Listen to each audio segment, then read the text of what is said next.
চিত্রশিল্পীর ভূমিকায় মুখ্যমন্ত্রী ডক্টর হিমন্ত বিশ্ব শর্মা।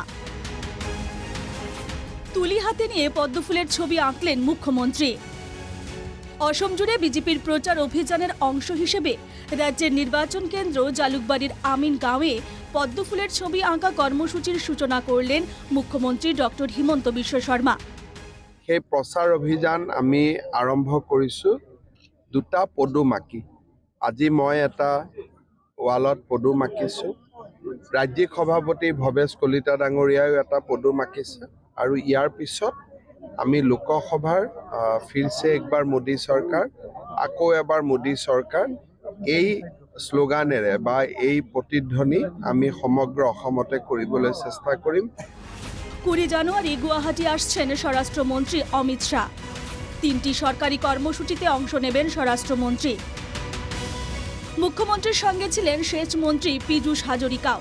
তিনি জানান 20 জানুয়ারি গুয়াহাটিতে আসছেন স্বরাষ্ট্রমন্ত্রী অমিত শাহ।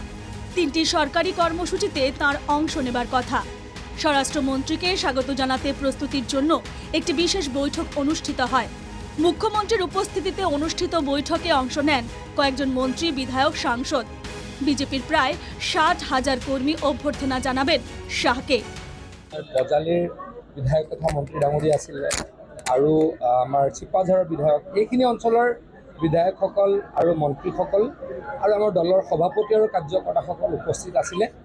অহা 20 তাৰিখে অসমলৈকে আমাৰ সকলোৰে আদৰৰ যশস্বী গৃহমন্ত্ৰী অমিত শ্বাহ ডাঙৰীয়া আহিব। তেখেতৰ কেইবাটাও কাৰ্যসূচী আছে। গুৱাহাটীত 3টা কাৰ্যসূচী আছে। এই 3টা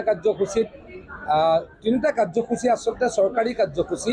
চৰকাৰী কাৰ্যসূচীত আমাৰ দলৰ বিশেষ কৰিব লগা একো নাই, কিন্তু তেখেতক আমি উষ্ম আদৰণি জনাম।